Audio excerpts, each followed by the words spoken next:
Commander Jake Morrison pressed his face against the cold glass of the observation window. His breath made small clouds on the surface as he stared into the empty darkness of space. 3 months ago, this place had been full of life.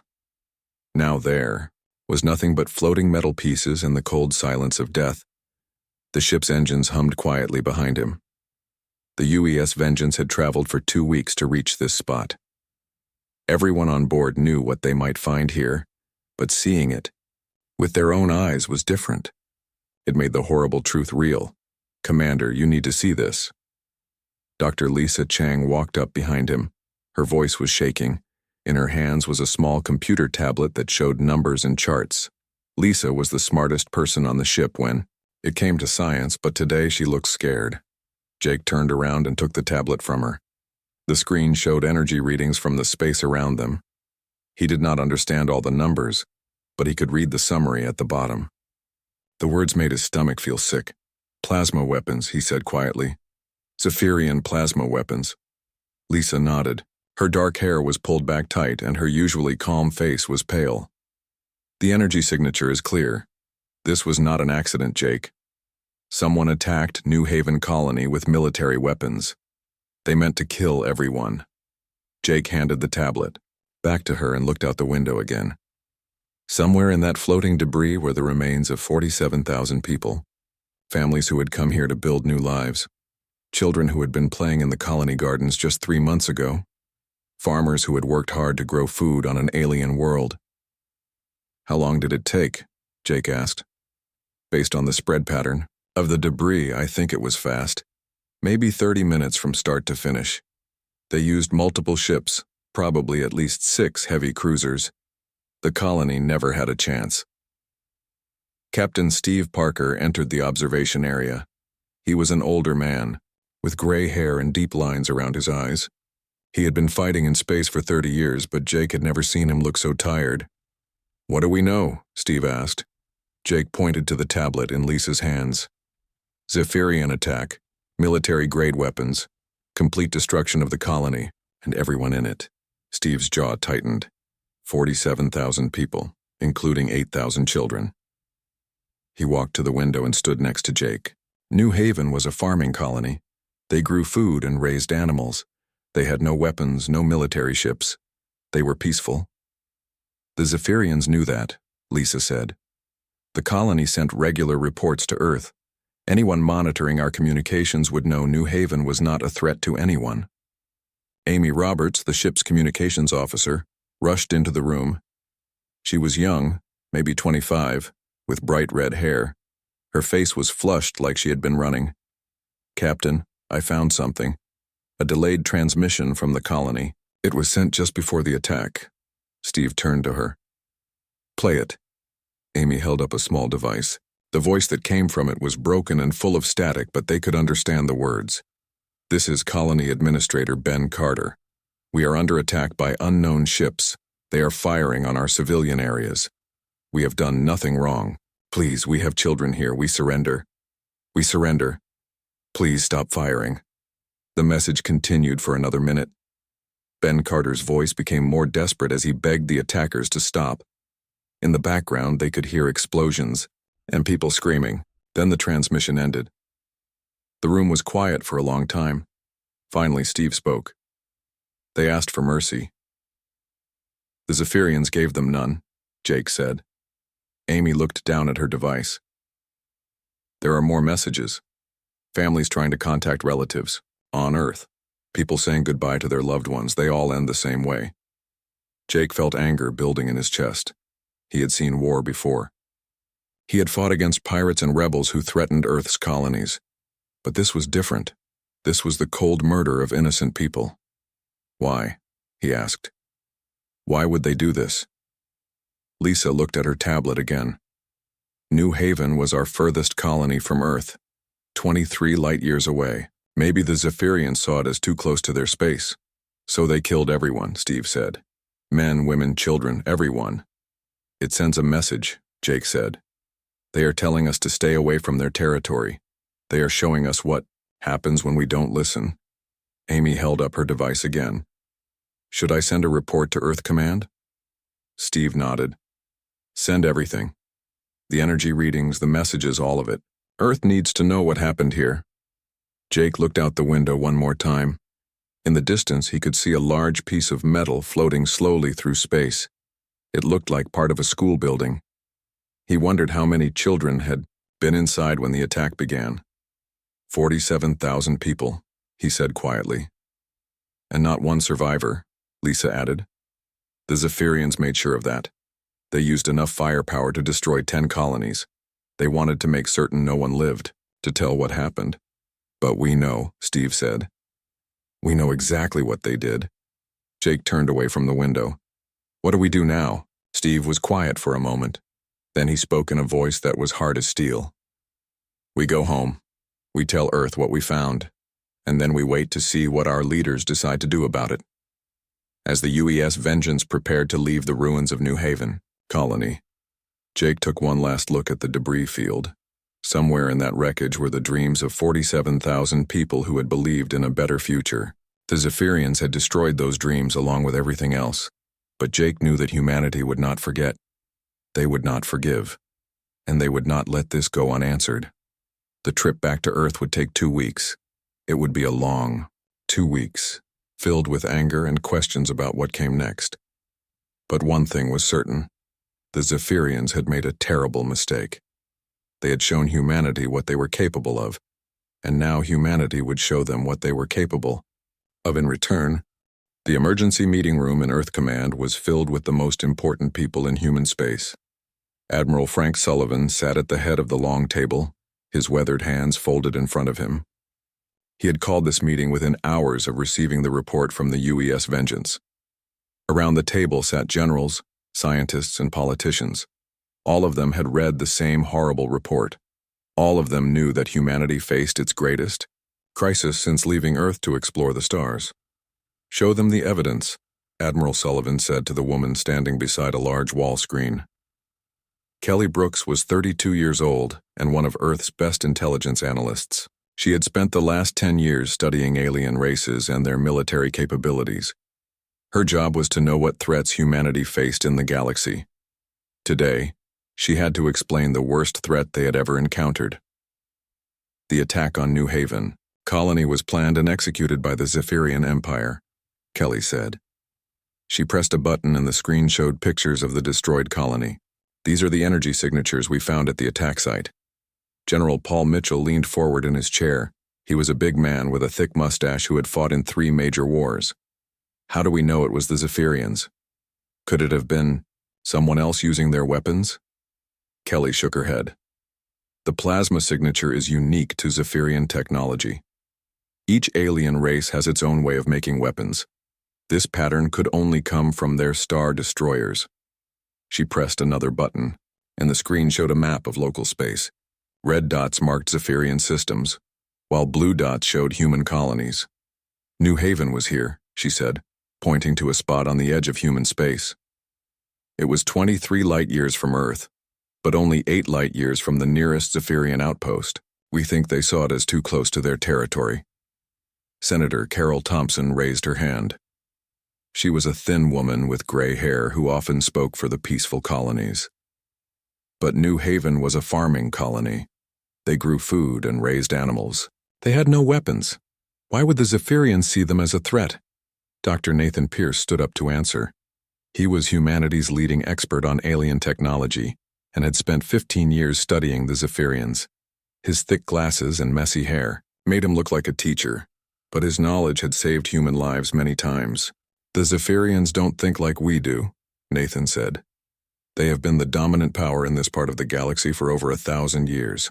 To them, any expansion by other races is a threat to their control. He walked to the screen and pointed to the red dots. The Zephyrian Empire controls 47 star systems. They have a population of over 200 billion. They see themselves as the natural rulers of this region of space. Admiral Sullivan leaned back in his chair. So they killed 47,000 innocent people to send us a message. Exactly, Nathan said. In their culture, showing mercy to enemies is seen as weakness. They believe that overwhelming force is the only way to maintain order. Kelly, pressed another button, and new images appeared on the screen. These showed Zephyrian ships moving through space near the human border. Our spy satellites have detected increased Zephyrian military activity over the past month, she said. They are moving battle fleets toward human space. We think they are preparing for more attacks. The room fell silent as everyone absorbed this news. General Mitchell was the first to speak. How many ships are we talking about? At least 300 warships, Kelly answered, including 12 of their Dreadnought-class vessels. Each Dreadnought carries enough firepower to destroy a planet. Senator Thompson looked pale. They could wipe out all our outer colonies. Yes, Kelly said simply. If they wanted to, they could push us back to just the solar system around Earth. Admiral Sullivan stood up and walked to the large window that looked out over Earth Command headquarters. Below, he could see thousands of people going about their daily lives. They had no idea how close humanity was to disaster. What are our options? He asked without turning around. General Mitchell cleared his throat. We have 230 combat ships, including our 4 heavy cruisers. We could fight them, but the numbers are against us. What about our allies? Senator Thompson asked. Kelly shook her head. The Altarian Republic is too far away to help quickly. The Centauri Federation is dealing with their own border problems. We would be facing the Zephyrians alone. Dr. Nathan Pierce walked over to stand beside Admiral Sullivan at the window. There is another factor we need to consider. The weapons they used on New Haven were not their most powerful ones. Admiral Sullivan turned to look at him. What do you mean? The Zephyrians have star-killer weapons, devices that can make a sun explode. They could destroy entire solar systems if they wanted to. The fact that they only used plasma weapons on New Haven shows they were being restrained. Restrained? General Mitchell sounded angry. They killed 47,000 people. To them, that was a gentle warning, Nathan said. If we don't listen, they will escalate. The next attack could wipe out millions. Kelly returned to the screen and showed more intelligence reports. Our agents inside Zephyrian space report that their military leaders are divided. Some want to destroy all human colonies immediately. Others think we might be useful as slave labor. Slave labor? Senator Thompson's voice was sharp. The Zephyrians have conquered other species before. They keep the useful ones as workers and eliminate the rest. They are debating which category humans belong in. Admiral Sullivan walked back to his chair. How long do we have? Based on their fleet movements, we estimate they will be ready to attack our border colonies within 6 weeks, Kelly said. The room erupted in discussion as people began talking over each other. Some wanted to evacuate the outer colonies. Others called for immediate military action. A few suggested trying to negotiate with the Zephyrians. Admiral Sullivan raised his hand for silence. One at a time. Senator Thompson, what do you suggest?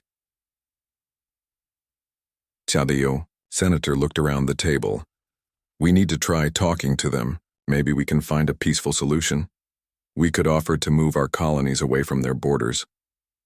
General Mitchell shook his head firmly.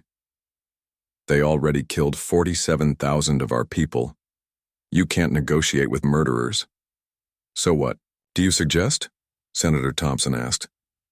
A war we can't win? We find a way to win, the general replied. We've always found a way before. Dr. Nathan Pierce looked thoughtful. There might be another option, something we haven't considered. Everyone turned to look at him. Admiral Sullivan nodded for him to continue. The Zephyrians understand only strength. Traditional military force won't work against them because they have superior numbers and technology. But what if we could demonstrate a different kind of strength? What do you mean? Admiral Sullivan asked. Nathan hesitated before answering.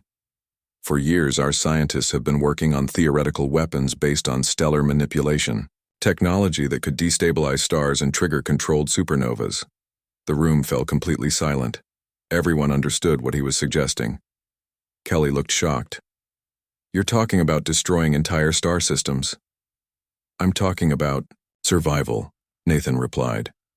The Zephyrians chose to escalate this conflict when they attacked New Haven. If we don't respond with overwhelming force, they will continue to attack our colonies until we are extinct. Senator Thompson stood up quickly. That would make us no better than them. No, Admiral Sullivan said quietly. It would make us survivors. General Mitchell nodded. The Zephyrians have shown us the rules of this game. Either we play by those rules or we lose everything. Admiral Sullivan looked around the table at each person present.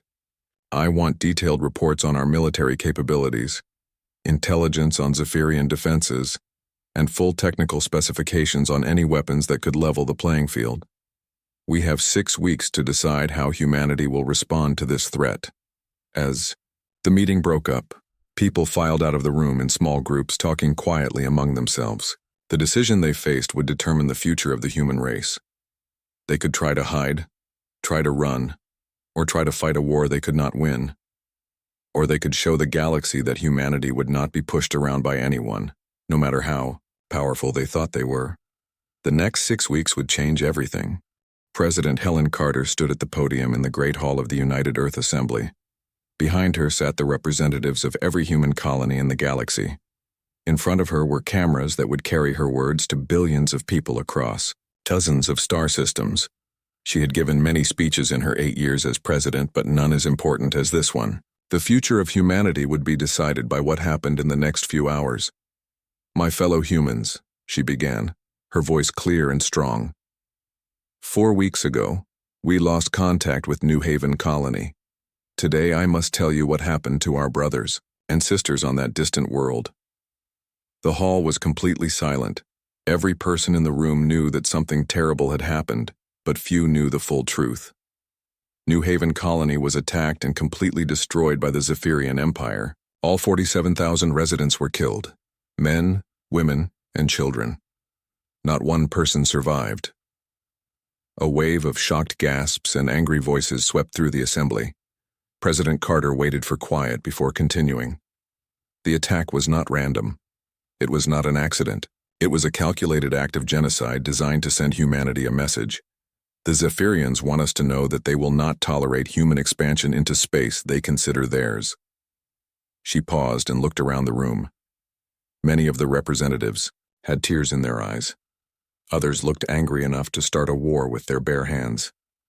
We have evidence that the Zephyrians are preparing more attacks. Our intelligence services believe they plan to destroy every human colony beyond the inner systems. They want to push us back to Earth and make us prisoners in our own solar system. In the front row sat General Paul Mitchell, Admiral Frank Sullivan, and Dr. Elizabeth Ward. Elizabeth was the director of the Prometheus Research Institute, humanity's most secret weapons development program. She looked nervous as President Carter continued. We face a terrible choice.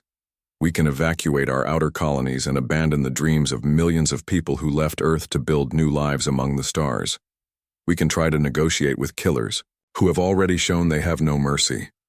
Or we can fight back.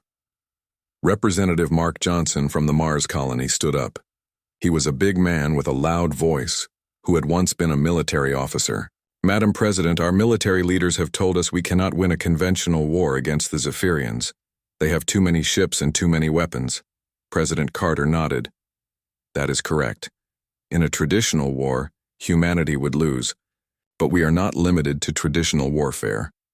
She gestured to Dr. Elizabeth Ward, who stood up and walked to a second podium. Elizabeth was 50 years old with short gray hair and intense blue eyes. She had spent her entire career developing weapons that most people hoped would never be used. For the past 5 years, Elizabeth said, my team has been working on a theoretical project called stellar manipulation. We have developed technology that can cause a star to collapse and explode in a controlled supernova. The assembly erupted, in shocked voices. Several representatives stood up and began shouting questions. President Carter raised her hand for silence. The weapon exists, Elizabeth continued. We have tested it on uninhabited star systems in empty space. It works exactly as designed. We can cause any star to go supernova within 72 hours of deployment. Representative Sarah Kim from the Europa colony stood up. She was known for her strong moral beliefs and her opposition to violence. Dr. Ward, are you talking about destroying entire solar systems, killing billions of innocent people? Elizabeth looked directly at her. I am talking about survival. The Zephyrians have made it clear that they intend to wipe out humanity. We can either let them do it or we can show them that attacking us comes with a terrible price. But we would be committing genocide ourselves, Sarah said. We would be no better than them. General Mitchell stood up from his seat. Representative Kim, with respect, we are already the victims of genocide. The Zephyrians chose to escalate this conflict when they murdered 47,000 innocent people. We did not start this war, but we can finish it. Admiral Sullivan joined the discussion. Our intelligence reports show that the Zephyrians are mobilizing their entire fleet for attacks on human colonies. They plan to kill millions of our people over the next few months. We have a narrow window of opportunity to stop them. President Carter returned to the podium. The target would be Zephyr Prime, the capital system of their empire. Their government, their military leadership, and their primary industrial centers are all located there. One strike would cripple their ability to make war. Representative Tom Brady from the Titan colony raised his hand. How many Zephyrians live in that system? Dr. Elizabeth Ward looked down at her notes. Approximately 12 billion. The number hung in the air like a physical weight. 12 billion lives, more people than lived on Earth itself. 12 billion, Sarah Kim repeated quietly. We're talking about killing 12 billion people. They killed our people first, said Representative Lisa Martinez from the Ceres mining station. They chose to make this a war of extermination. If we don't act, they will kill every human in the galaxy. The debate continued for hours. Representatives argued about morality, about survival, about what kind of people they wanted to be. Some wanted to evacuate the colonies and try to hide. Others wanted to fight a conventional war even if they lost. A few called for immediate surrender. But slowly the reality of their situation became clear. The Zephyrians had demonstrated that they would show no mercy to human civilians. They had the power to destroy every human colony, and they were preparing to do exactly that. Representative David Chen from the New Beijing colony stood up. His voice was shaking with emotion. My daughter lives on one of the outer colonies. She's pregnant with her first child. My grandchild will be born in 3 months. If we don't stop the Zephyrians, they will kill my daughter and my grandchild just like they killed everyone on New Haven. His words seemed to break something in the room. The moral arguments continued, but everyone understood what was at stake. This was not about right and wrong anymore. This was about survival. President Carter called for a preliminary vote. All those in favor of evacuating the outer colonies and withdrawing to the inner systems, raise your hands. 23 hands went up out of 200 representatives. All those in favor of attempting diplomatic negotiations with the Zephyrian Empire, raise your hands. 31 hands were raised. All those in favor of authorizing the use of stellar manipulation weapons against Zephyr Prime, raise your hands. The room was silent for a long moment. Then, slowly, hands began to rise. One by one, the representatives of humanity made their choice. When the count was finished, 146 hands were raised. President Carter's voice was heavy as she announced the result. The motion passes. We will respond to the destruction of New Haven Colony with the destruction of Zephyr Prime. Dr. Elizabeth Ward stepped forward. Madam President, my team can have the weapon ready for deployment within 2 weeks. We will need a volunteer crew to deliver it. You'll have volunteers, Admiral Sullivan said. More than you need. As the assembly session ended, people began filing out of the Great Hall. Some looked relieved that a decision had been made. Others looked sick at what they had just authorized. All of them understood that they had just crossed a line that could never be uncrossed. Outside the hall, crowds of people waited for news. When word spread of what had been decided, reactions were mixed. Some celebrated that humanity would finally fight back. Others protested that they were becoming monsters. But in the secret military facilities around Earth, work began immediately on preparing for the most devastating attack in human history. The Zephyrians had wanted to teach humanity a lesson about power. They were about to learn one themselves. The countdown to war had begun. The Titan shipyards had never been busier. Deep in the asteroid belt between Mars and Jupiter, thousands of workers labored around the clock on humanity's most important project. The UES Retribution floated in the center of the massive construction, bay surrounded by scaffolding and repair drones. Captain Greg Hamilton stood on the observation deck, watching teams of engineers install the final components of Dr. Ward's stellar manipulation device. The weapon looked surprisingly small for something that could destroy an entire star system. It was a black cylinder about the size of a small car, covered in warning labels and radiation sensors. "It doesn't look like much," said Chief Engineer Monica Lee as she joined him at the window. Monica was 35 years old and had worked on Starship engines for most of her adult life. She had volunteered for this mission even though she knew she might not come back.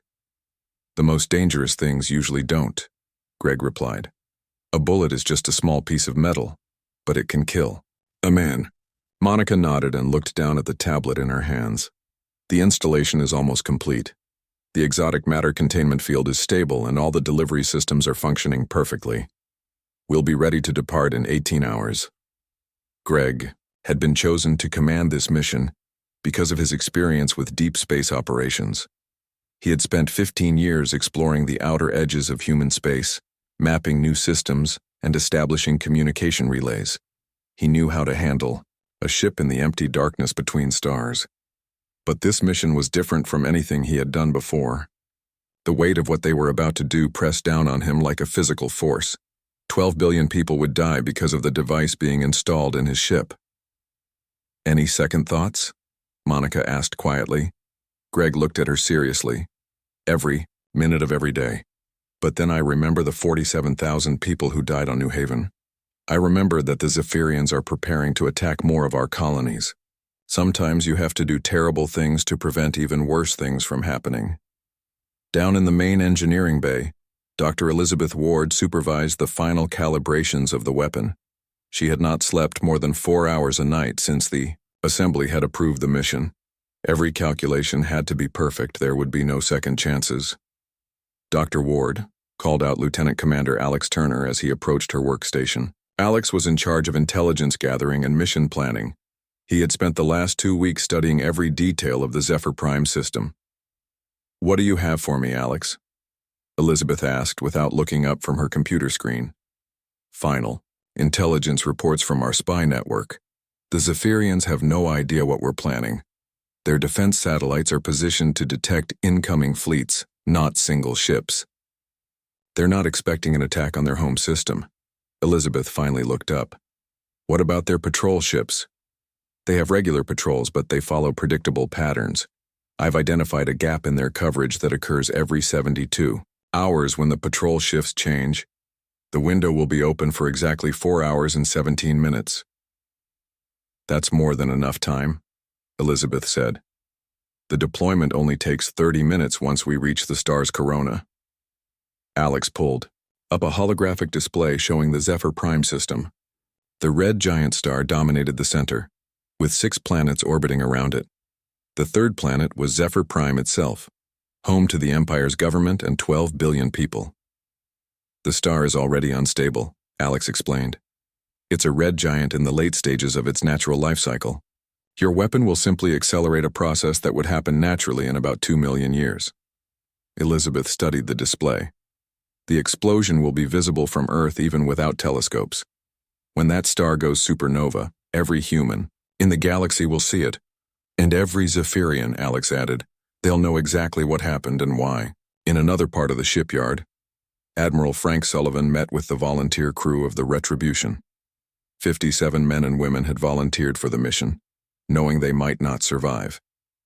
The ship would have to get very close to the Zephyrian star to deploy the weapon, and there was always a chance something could go wrong.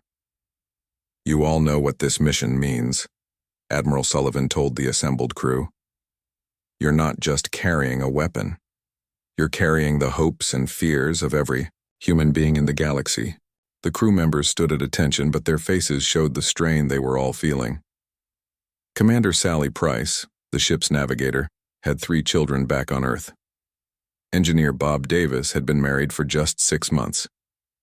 Communications. Officer Jenny White had celebrated her 23rd birthday the week before.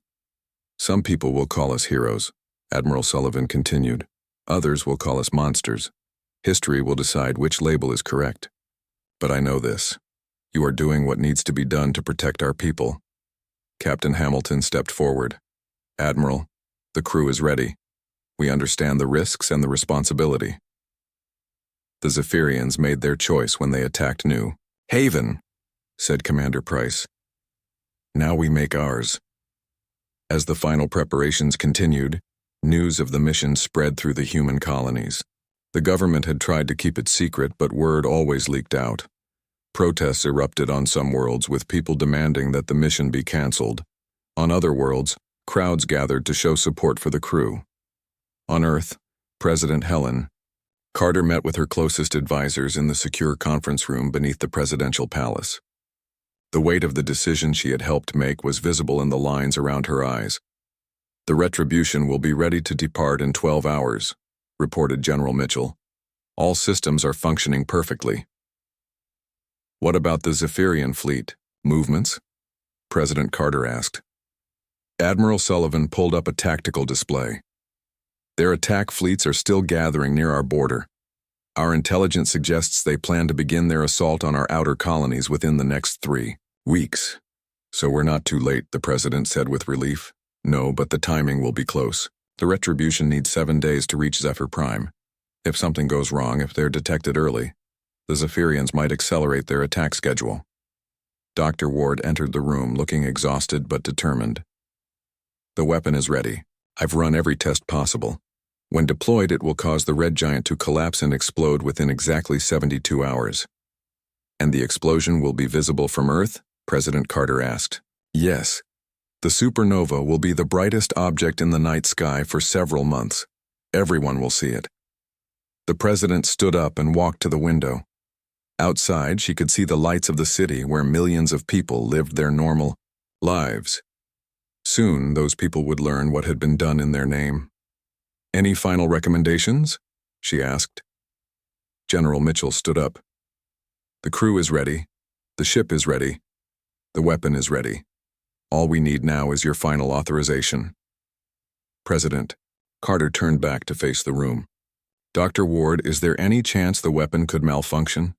Could it cause more destruction than planned? No, Madam President.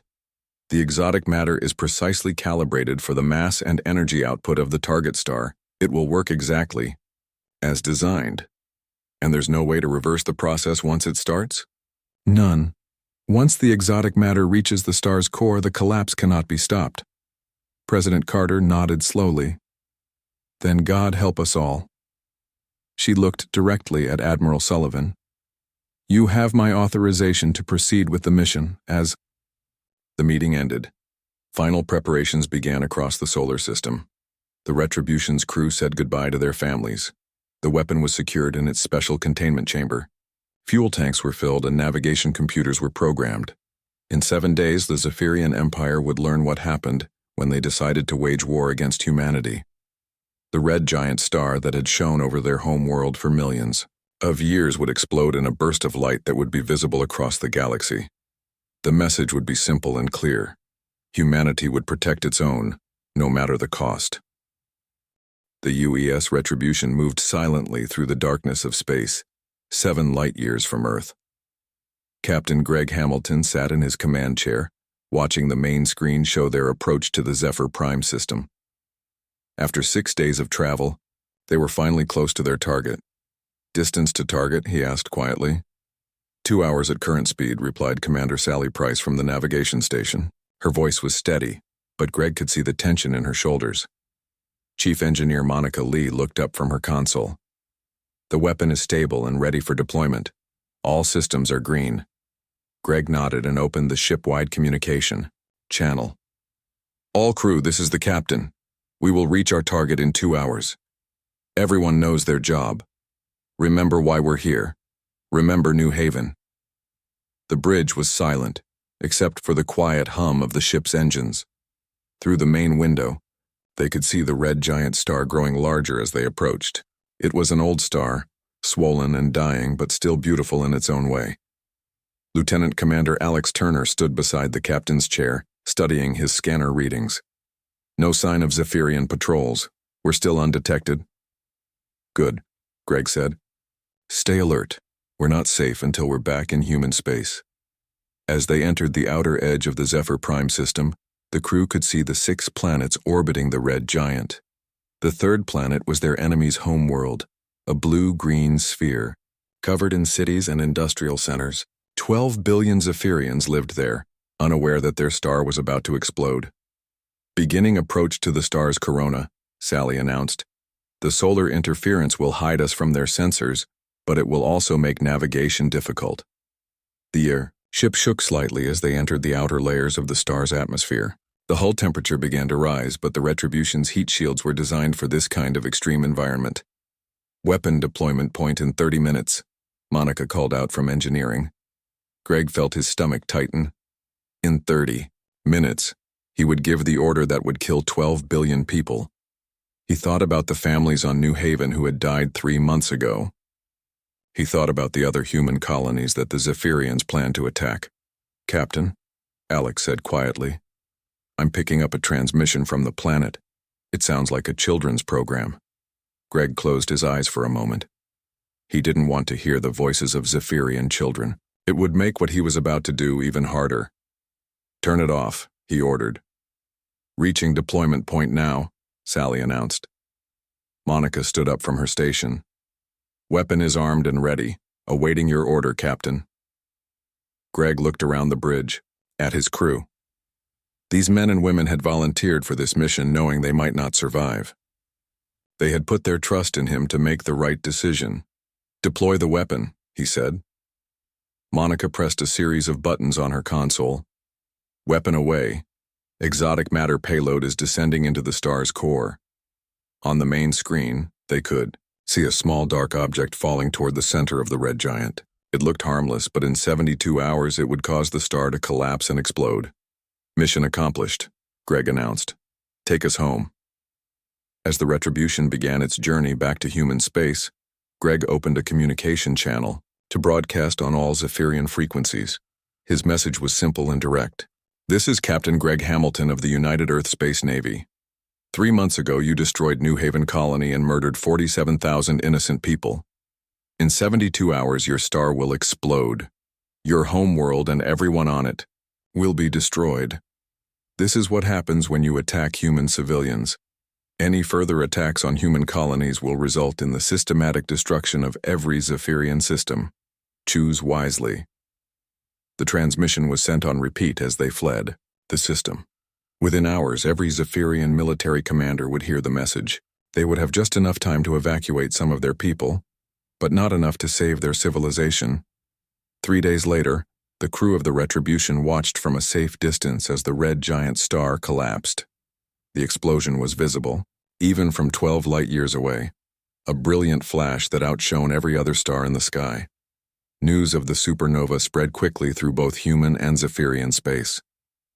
On Earth, crowds gathered in the streets to watch the new star blazing in the night sky.